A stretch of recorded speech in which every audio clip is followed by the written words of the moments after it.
This is Optimal Health Daily, episode 732, The Compound Interest of Fitness by Rachel Trotta of racheltrotta.com. And I'm Dr. Neil, your very own personal narrator. Welcome to a Tuesday edition of Optimal Health Daily. This is one of 5 podcasts where we read to you from blogs for free so that you don't have to read them yourself. Except on Fridays. That's where I usually answer your questions.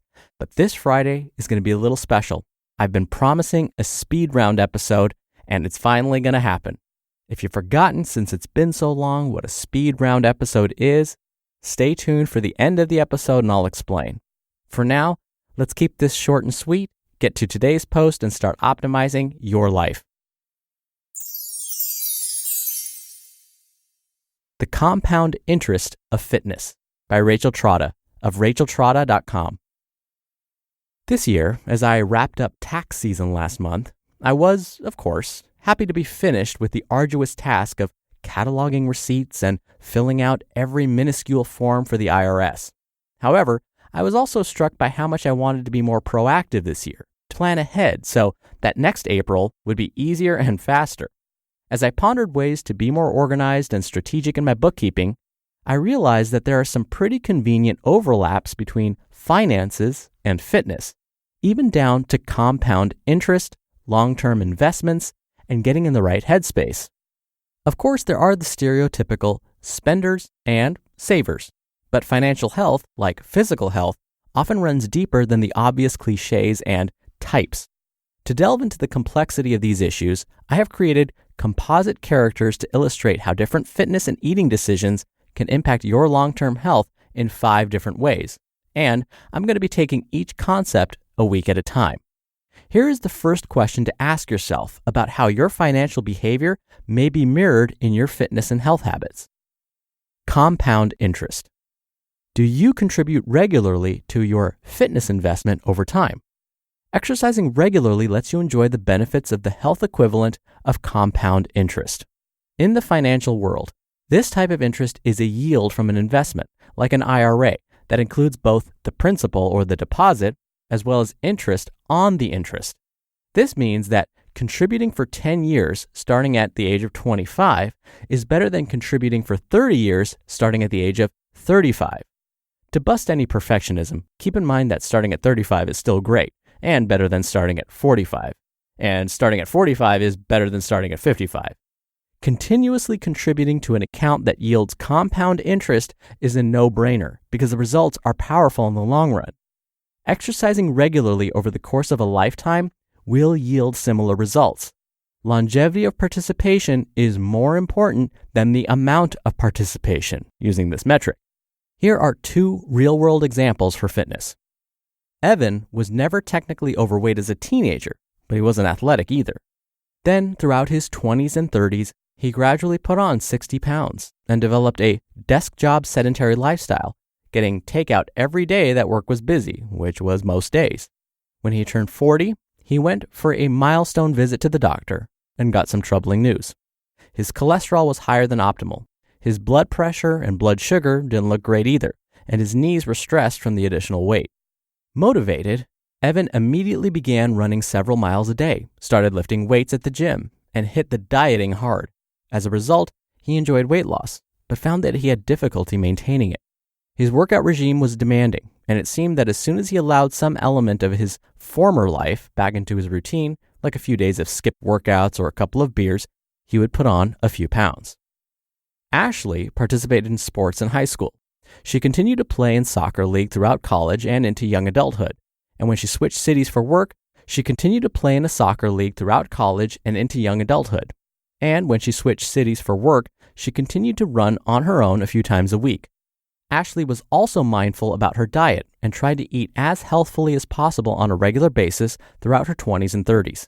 She planned her meals and cooked for herself, and experimented with new recipes and ingredients. She packed snacks for work as soon as she started her first professional job in her 20s, and never stopped that habit. She also did a great deal of informal micro-exercise throughout her week. Even though she worked a desk job, she made sure to take the stairs at work, biked for fun on the weekends, and took her dog for frequent walks when she was at home. When Ashley turned 40, there was no unusual news at the doctor. Ashley was simply 40. She was still at a healthy weight, and even though her most intense participation in exercise was long past, she had no difficulty maintaining a relatively lean muscle mass and had a clean bill of health. So what are the lessons from Evan, who did the equivalent of an aggressive late-in-life IRA, and Ashley, who metaphorically started her investment in her teens and made her biggest deposits early in life? Start now. No matter your age, procrastinating will only make results harder to achieve. Staying fit for a longer period of time as early in life as possible will yield metabolic benefits for your body, whether you're listening to this at the age of 18 or 58. It's just like compound interest. Your body will yield interest on interest if you maintain a healthy weight, a high activity level, and a nourishing diet throughout your lifespan. The flip side of this, however, is that it is never too late. Even if you feel that you identify more with Evan than with Ashley, the rule of compound interest still applies in your favor if you start now. If you feel that way, like maybe you're a little behind, play a game with the example I just shared and change the ages to match your life story better. Maybe Ashley makes a change at 35 and reaps the benefits at her 65-year checkup. No matter what, it's best to start as soon as possible, preferably now. Changing your mindset. Just as with financial goals, fitness goals are equally focused on your behavior in the present and the desired outcome in the distant future. You have to be hyper-focused and yet able to deal with the delayed gratification of the results. Now is important, so that 20 years from now is great. Whenever I meet a new client, the first assignment is always a food log. They have to track everything they eat for 1 week and email it to me at the end of the week. However, I never say, start tracking Monday. I say, start today by writing down everything starting with what you ate already this morning, whether it's a Monday, Thursday, or Saturday. This helps clients avoid the Monday diet mentality and instead cultivates a start now mentality. It's a microcosm of how you have to adjust your mindset about a lifetime of fitness. If you are planning on starting that great new workout or way of eating on Monday, don't delay. Start now. You just listened to the post titled The Compound Interest of Fitness by Rachel Trotta of racheltrotta.com. Dr. Neil here for my commentary. Personally, I felt I was somewhere between Evan and Ashley. When I was younger, I played sports, but by the time I got to college, I had stopped basically being active altogether. But after I graduated college, I had a desk job and would get takeout pretty much every day for lunch, wasn't active. I had a sedentary lifestyle and soon found my lab values during my checkups at my doctor were not looking so great. Luckily, instead of going on that kind of crash diet, hardcore exercise program that wasn't sustainable, instead, I actually did kind of slowly get myself back into it. And I slowly changed my diet, and that became very sustainable for me. And what Rachel was trying to say is if you didn't completely identify with Evan or Ashley's stories, basically personalize what she's trying to say to you in your life. And if it can get you motivated to start right now on a path of better fitness, an improved diet, or both, then that's all that matters. Now, it's likely a myth, but supposedly when someone asked Albert Einstein, what's the greatest human invention, he replied, compound interest. Again, probably something he didn't say.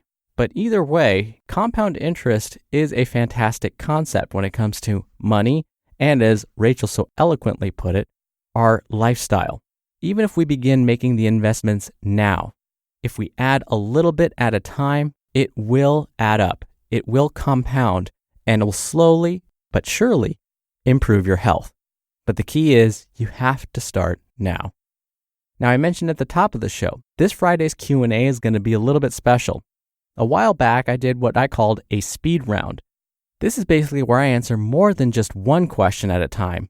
I'll answer like 4, 5, or even 6 questions all in one episode.